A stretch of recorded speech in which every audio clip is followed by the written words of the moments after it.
Welcome to SureCloud's third iteration of its cyber threat briefing. My name's Craig Moores. I lead our risk advisory practice, and I'm joined today by Aaron, who heads up our adversary simulation. I wanted to just start with sort of brief introductions and themes for the session. So we're going to have a slightly different focus today on our previous session. We're still going to focus on ransomware, but we're going to look at some of the kind of fringe things that people start to think about.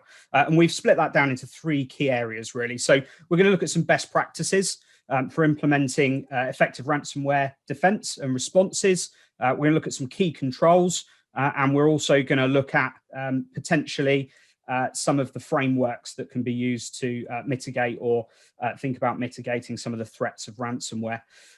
Ransomware, as we all know, is currently one of the top 5 risks within most organizations. Everybody has a key concern about it these days. There's plenty of threat landscape reports that focus on ransomware being one of the key concerns. And I guess the advice and guidance really to reduce this is looking at the likelihood of being infected, the spread of malware throughout the organization, and the impact of what an infection could look like. So we're going to focus some of our keynote speeches on those 3 areas, really. While we're making our way through, it would be great if you've got any questions to please ask those in the chat. We'll be picking up questions a bit further on. We'll also be releasing a poll, so it'd be interesting to get your thoughts on that as well. So keep an eye out for that when it pops up a little bit further on. But I guess to start, I guess I'd like to ask Aaron really about what he considers some of the best practices. I mean, we look at implementing effective defenses and response plans, but Aaron, what does that mean in practice? So I guess the key thing to think about is that ransomware at this point in time, because it's so prevalent, it's less thinking about it as how do you completely stop it? It's almost expecting it to happen at some point and making sure you have controls that kind of stop it at multiple stages, not just at the perimeter. So the first kind of best practice is conducting threat modeling, understanding the types of attacks that you might be kind of susceptible to or subject to, so you can actively work at implementing controls to stop those attacks. So I guess that sounds good in theory, but how do organizations go about doing that, Aaron? So there's a couple of ways to do it. You can either rely on industry published white papers from places like NCSC that cover the types of threats that they've detected across either kind of business areas. So they publish reports that cover things like financial companies, but they also cover wider scopes for medium and large size businesses, as well as kind of at a national level. Or you could, if you're a larger company that's more mature, you can engage a threat intelligence provider who will give you a kind of a report which takes their wider knowledge as well as the kind of data that they're aggregating from people that are targeting you, so you can understand the types of threat actors that would target you, the types of attacks they might use, and therefore you can use that to tailor the controls you have in place. Okay, great. So I guess from a starting point, then understanding where you're susceptible is obviously a really good point. Looking at kind of how you might be affected, what that might mean for you as an organization. I guess you're starting to think about the potential impacts and some of those likely attack paths at that point. Is that right?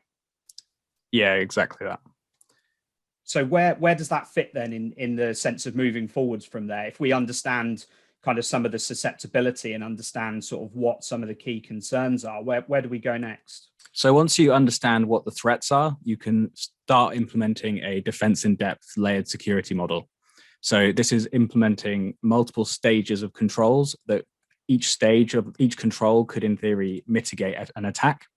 And by chaining multiple controls, hopefully, even if several fail, one of them will enact correctly, blocking the threat. So that can cover a wide variety of controls, both from policy and procedures based to technical controls.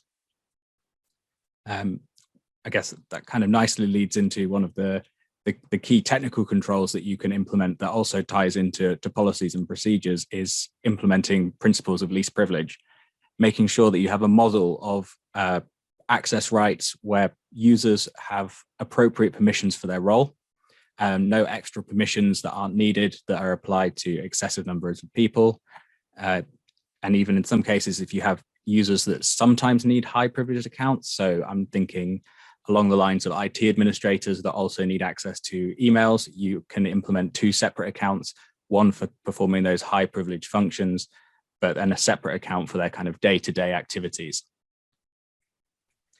So, I mean, to me, that some of that sounds like common sense. I guess how do those really relate to preventing ransomware from sort of having a lasting impact on the organization? So when you have your segregation of privileges as much as you can, so that users have as few privileges as possible, essentially when typically the initial inject will be through phishing, so gaining a remote shell on a user's endpoint. If that user has as low privileges as possible, hopefully the kind of ransomware operator won't be able to move laterally from that host to infect other hosts on the network. If they gain access to a normal user's computer, they might have access to a few shared files, but won't have access to your kind of key critical infrastructure, your key services. So it's much harder for them to do real lasting damage without having to go through an extensive lateral movement and privilege escalation cycle. And each of those attempts to gain privileges is another point at which you could have controls that will block, detect, and allow you to respond. So by keeping the privilege levels as low as possible, you kind of lower the immediate impact of any kind of access from ransomware, meaning they have additional steps they have to take to try and gain widespread access to your network. Okay, so that makes sense. So the kind of first layer of defense really is sort of stopping them from moving any further, and then sort of the layers beyond that help to kind of reduce that impact, of the threat actor moving further and further through the environment. Yeah. Yeah, exactly. Okay, so is there an element of awareness that comes in here then as well? Both through kind of configuration and through sort of users as well. Yeah, exactly that. So it's multi-part. It's users knowing that they should use their higher privileged accounts in a specific way and not kind of defaulting to using their higher privileged accounts. Users taking a proactive approach if they no longer need access to things, have kind of engaging with your IT team to have those permissions removed. I've no doubt you can come up with countless examples of clients where you have users that have been at a company for a long period of time, have maybe worked across several different departments and have just aggregated permissions. And these are the accounts that if an attacker gains access to, it's almost like a free ticket to gain access to a much larger part of the network. So from a permissions point of view, it's users being proactive and understanding how they should be handling it, as well as the kind of being alert to noticing things happening on your computer from a kind of user's perspective. If files do suddenly start appearing encrypted, engaging your IT team as early as possible, taking a really proactive approach rather than just assuming something is maybe not right and hoping that it will sort itself out, because that's often not the case. And conversely, for IT teams to make sure they're taking these kind of reports seriously, and not make, if it turns out to be nothing, making sure that users are aware that they've done the right thing. Okay, so looking very much inwards, outwards, and outwards, inwards as well. Yes, exactly. Okay, cool. So one of the points that I made, sort of this is best practice around sort of defense. So what about response then? So obviously you've talked a bit about sort of threat modeling and understanding what the crown jewels are, how we're likely to be susceptible to external or internal attacks to those, looking at the layered defense model of that kind of defense in depth approach. Talked about some of the things that will cross over with what we're going to talk about next in some of the key controls. What does that all equate to, Aaron? What's the next step really? So having an effective response process is kind of based around 4 key pillars of triage, containment, response, and recovery. And all of these are kind of fundamentally rooted in having a plan. So making sure that you have an effective ransomware, malware response plan, you have tested it, you have users that know how to enact each stage and where they need to escalate. You might have, depending on your kind of risk exposure, you may feel that a single user endpoint that's been remediated doesn't need escalation beyond maybe a line manager, but understanding where those escalation points are. If it's something that's particularly bad, having gates in place to engage kind of legal teams and PR teams, because ransomware doesn't just affect technical controls, it also impacts your business image, And you need to kind of get out ahead of these things. It's really kind of a proactive response, but you need to have a plan in place so you know how to enact these different stages, what point each one needs to be engaged, so that when it happens, because it's less of a question about if it happens at this point, when it happens, you know what to do, you know the plan's been tested, and you can run through it, and it just takes away a lot of the stress from the event as a whole, because you don't have to make all these large decisions. You can focus on the smaller things about getting it right for the exact situation, rather than having to almost like make up the plan as you go along.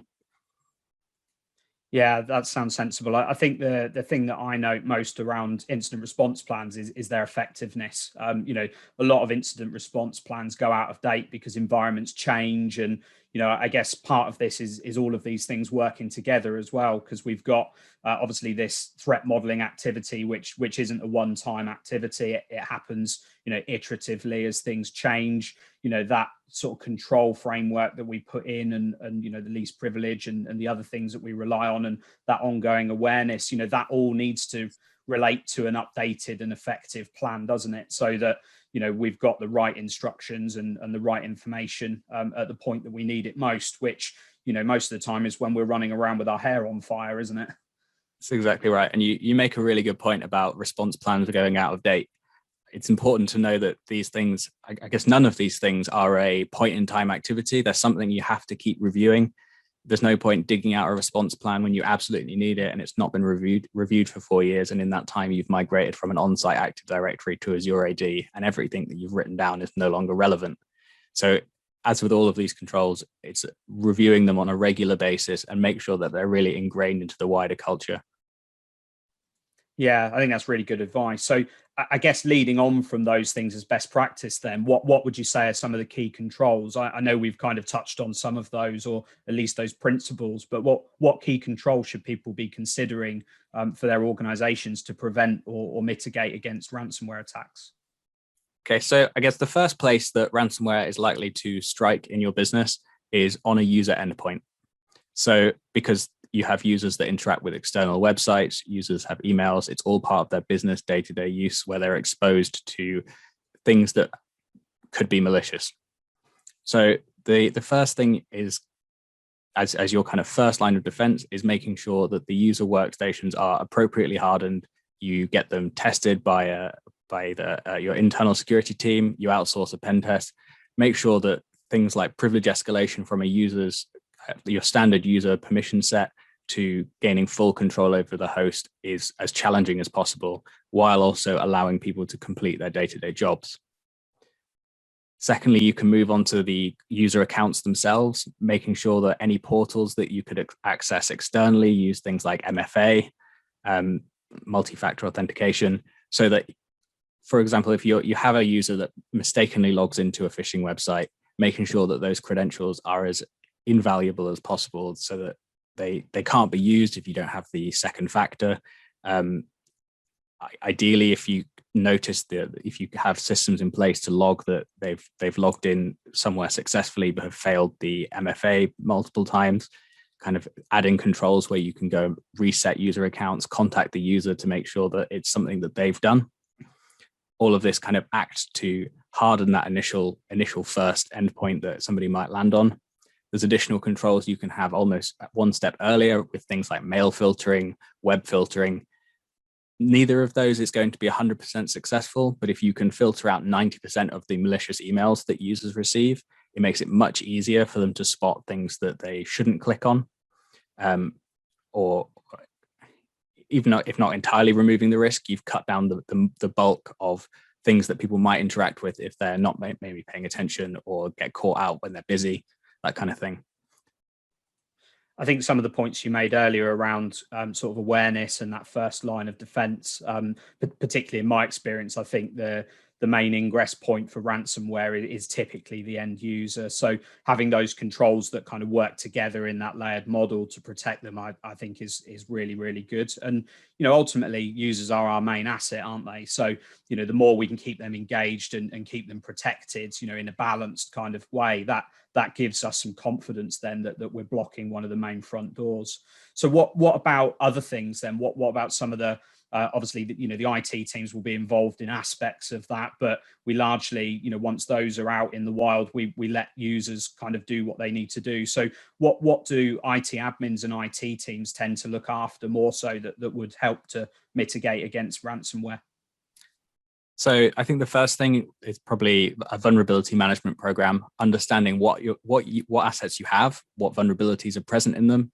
Again, something that you can't do as a one-off activity, as you've seen with Microsoft recently. There's been no end of issues being made public, patches coming out, the cycle continues. So it's something that needs to be done regularly to understand what risks are posed for either config-based or just raw exploits on services. So understanding what risks are present internally in your network, but also on your public facing services. So having a management program that fits your risk model, understands that not all vulnerabilities necessarily need to be patched immediately. You have a whole raft of low and medium risk vulnerabilities that could be remediated just by having appropriate segmentation and firewalling. So it's not simply running your vulnerability scanner, seeing that you have a number of issues. It has to be mapped to things like accessibility and whether or not those services could even be exploited. Kind of nicely leads on into network segmentation. It's critical in stopping lateral movement by segregating your network so that people have access to the appropriate things they need access to, but not to things that they don't need access to. So it's, again, this kind of least privilege model, but applied to a network access level rather than account privileges.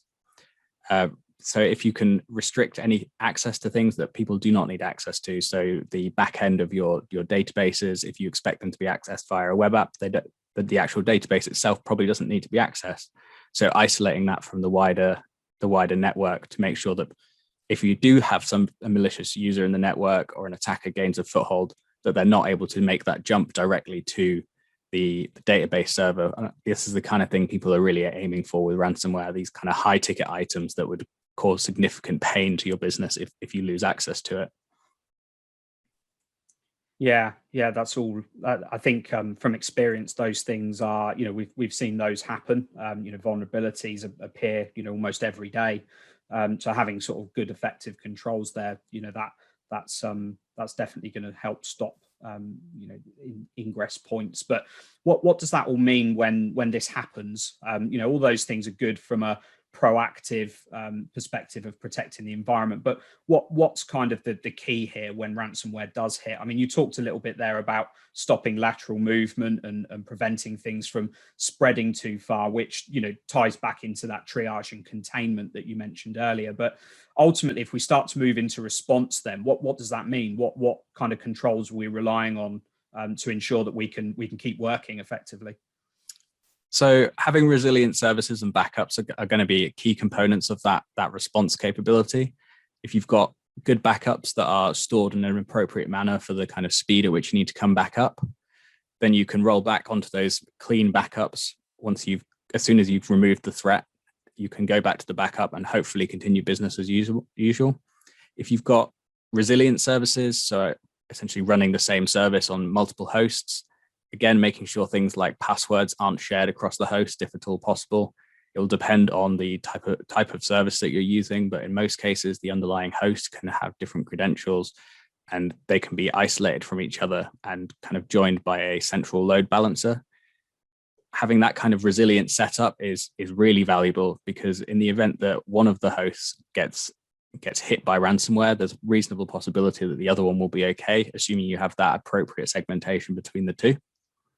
So a balance of having those resilient services as well as robust backups that are in an appropriate format, ready to kind of roll back. There's no point trying to recover from tapes if you can only have a downtime of 20 minutes on a specific service.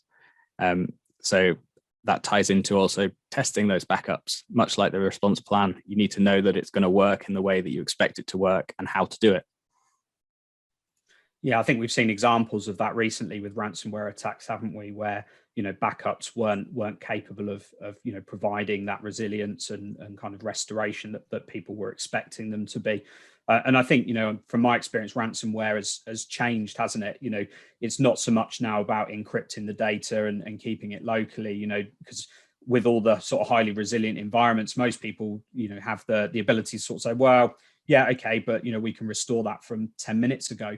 I think we've seen certainly in my team a shift to sort of the more advanced ransomware attacks now, where they'd rather encrypt your data and exfiltrate it, and then if you don't pay the ransom to them, they'll sell the key to the regulator, and then you've got to go and answer to them as to sort of why the data's kind of disappeared and with a third party. So I think the evolving sort of ransomware landscape as well gives people a lot more complicated sort of things to think about, doesn't it? So I'm going to launch the poll now, just for you all to have a look at while we're talking about the next topic, just to finish off key controls. So keep an eye out for that. And I guess I'm interested then, Aaron, in what happens next. What is the answer to getting around or dealing with ransomware attacks? So tying into the kind of having your response plan, it's actually testing your full end-to-end response. So looking at scenarios based kind of run through. So it can be either paper-based or kind of physical testing. That could take the form of a red team or a ransomware-based assessment where you'll have security testers come in and actually run through the scenarios and see where your controls do and don't work. And mapping those scenarios to kind of worst case scenarios. That it's all well and good running a scenario from a user workstation, but there's a number of other risks that could happen. For example, like your question, you could have a insider decides to, has for some reason got an issue with the company, decides to deploy ransomware on a key critical server. How do you go about remediating that? Running through every step along the process, making sure that you understand how it works, that things like backups and your logs are all appropriate, making sure that they really do have the information that you need. There's nothing worse than trying to deploy a backup to find out that it's got the whole system apart from the key bit of the database that you absolutely needed to keep. And I guess that kind of scenario basis is linking right back to the beginning then around that threat modeling and susceptibility, isn't it? And understanding kind of how all of this hangs together and what that kind of attack path would look like for an attacker, so that you can be smart with how you respond to these things and know kind of where to do containment, for example, what cables to pull out and where and how quickly in kind of the old days. So I guess from that perspective, then obviously, IT teams are going to be particularly concerned about ransomware, but how do companies go about managing this? What do they kind of leverage in order to make sure that they've got a good coordinated and joined up strategy, really? So in terms of building a strategy and coordinating things, frameworks are key. There's a variety of different framework types that cover things like processes, people, technological controls, frameworks based on techniques used by attackers. There's a huge array that you can leverage, and we can cover each one in a little bit. But fundamentally, you're trying to build up a holistic security picture of the full organization and making sure that you have got those controls at every step along the way, so that, back to the defense in depth model, you need to have multiple gates, and hopefully one of those gates will enact as you'd expect. In an ideal scenario, every single one works perfectly, you have no issues. But as a realist, a number of those controls will fail based on a variety of things. Could be that the attacker deploys a new exploit that came out 2 days ago and you haven't had a chance to write a detection for it. It might just be that control didn't work quite as well as you thought it did in the scenario. So it's building up an overall kind of picture and making sure that you can use a framework to guide you in implementing those controls, rather than just trying to do everything you can see and missing out key bits.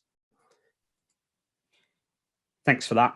Okay, so to the poll then. So a number of you have answered the poll. So the question we asked was around, the consideration for an insider threat deploying a ransomware attack, and whether you've assessed your susceptibility to that. I think going back to what you were talking about earlier, Aaron, people tend to focus on phishing attacks, don't they, and end users. So I guess we wanted to get thoughts of people's considerations for other attack vectors as well. And so 41% of people have said yes. 29% of people have said no, and around about the same amount have said that they're not sure either. So I guess it's interesting. Some people are considering the threat of kind of insider activities. What potentially are some of the other things that they could consider, Aaron, if they're looking at phishing and end users and they've considered the insider threat? What are maybe some of the more sophisticated scenarios that people may not have thought about? So the key one that jumps to mind at the minute is third parties that have access into your network, your MSPs, your kind of the vendors that make applications that you rely on as your key day-to-day business activities. If there's been a number of examples recently where those third parties have been hacked and they have essentially been used as a vehicle into their clients' networks. So it's a key thing to kind of consider as a potential entry point into your network. Thanks for that. So we've had a couple of questions. So Anne's asked why ransomware is so prevalent at the moment. Why is it that people are more interested in attacking organizations through ransomware? So I think most of it is going to boil down into how effective it has been at getting money out of companies. For quite a long time, insurance companies have agreed to pay out, which means businesses have continued to pay out. So for what is reasonably limited amount of effort, there's a lot of code reuse in these different ransomware infections. So a team of people can create ransomware, pay a relatively small fee for access into an end like a company through kind of access vendors on the dark web, and just deploy the ransomware. That limited investment in kind of time to create something can end up in huge payouts. You've got kind of Colonial Oil paying out in the order of millions just to get access to their data. For a team of what could be 3 or 4 people, that is a huge amount of money and is kind of letting people justify the risks associated with trying these kind of things. Okay, thanks. We've had another question about the lack of regulation on cryptocurrency and whether that's promoting kind of the use of ransomware. What are your thoughts on that? So it does provide an easy vehicle for people to extract funds. As banks become more mature, it's becoming incredibly difficult to move around currency without it being tracked. If an attacker was to try and transfer money out of a company's bank account and it was identified, it would be very quick for the company to tell the bank would contact the bank that it had transferred the money to. Both would freeze the transaction as proceeds of crime, and ultimately the attacker is unlikely to get the money out. With Bitcoin, you miss these controls. The money, once it's transferred, is almost unilaterally landed up in the attacker's wallet. It then becomes just a challenge of kind of de-chaining it from the event to get it into kind of currency that they can use. Obviously, with the Colonial Oil payment that was made, it was made into a US-based exchange. So the FBI were able to kind of indict the exchange themselves to recover it.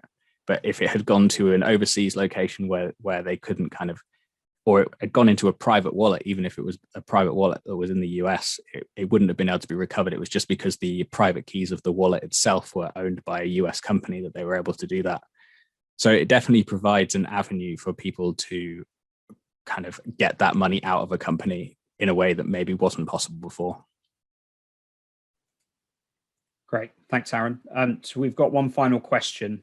So I think we've answered part of this, but what makes an effective ransomware response? We've talked a bit about controls, and we've talked a bit about frameworks, and we've talked a bit about how we can obviously exercise. But what's the key here? What are people truly interested in?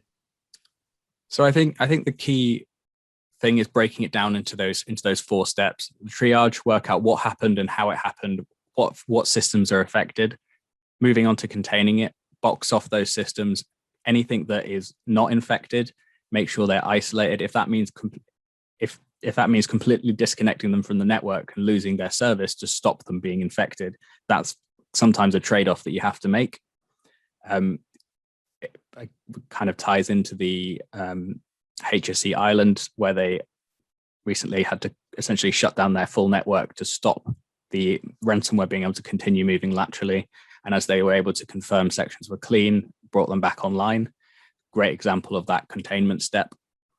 The response step is going to be looking at removing the malware from the systems and kind of ensuring that it hasn't got kind of a route back in at a later date. The last thing you want to do is recover from a ransomware attack only to have the attacker still be in your network waiting for you to go back to business as normal.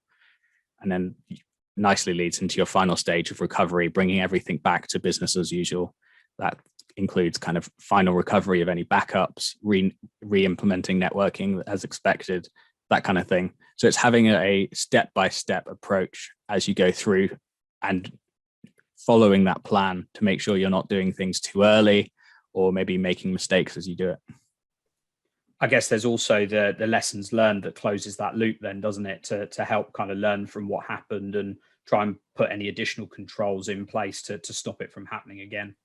Exactly. A key step is understanding the what went wrong. So you can remediate the immediate issue, but also try and extrapolate that to any wider controls. So potentially they gained access through exploiting an Exchange server, but that might identify a wider issue of patching of your public servers and segregation of your public servers from your internal network.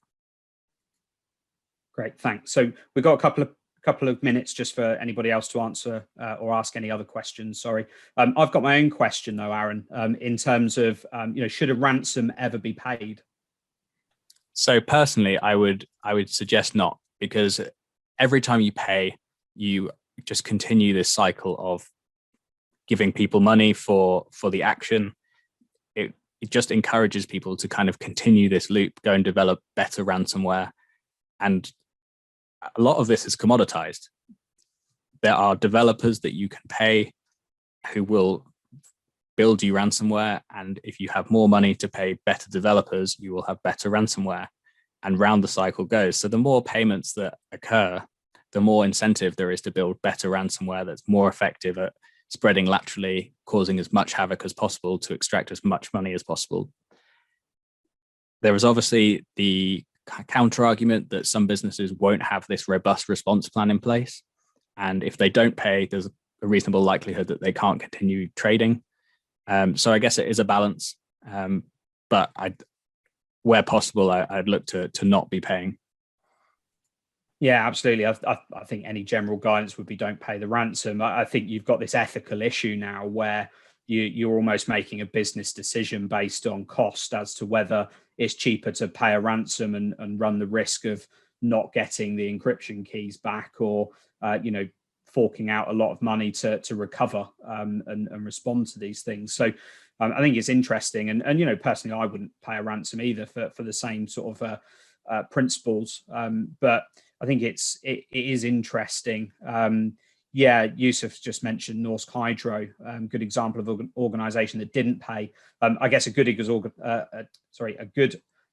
of an organization that did pay is Garmin. Had a massive attack, and their business decision was to they'd actually had a budgeted line for it. So it's interesting. Nigel, you just mentioned about insurance and whether what you get is value for money. I think certainly from my perspective, talking to some of the board advisory engagements that my team deliver, everybody's looking now at cyber insurance as being more than a tick box in order to reduce other premiums and things. And I think it's really difficult. How do you quantify what type of cap you would need in order to prevent or mitigate against a ransomware attack? So yeah, it's a good point. What does insurance get you? And I think from certainly 2 or 3 of the engagements I've been involved with post attack, not necessarily just ransomware, but insurance companies have lots of loopholes in how they don't pay out. Linked into really simple things. Aaron mentioned vulnerability management programs. If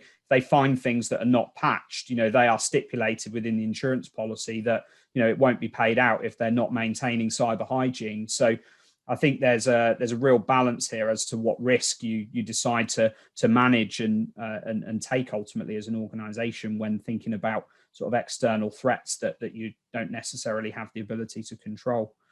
But we are just about out of time. So Aaron, thanks for all your insights. I certainly found it useful. I hope everybody else did as well. If you do have any other questions for either myself or Aaron or any of the SureCloud team, please get in touch. We'd like to talk to you. Otherwise, I wish you all a really good rest of the afternoon, and hopefully you'll join another one of our sessions soon.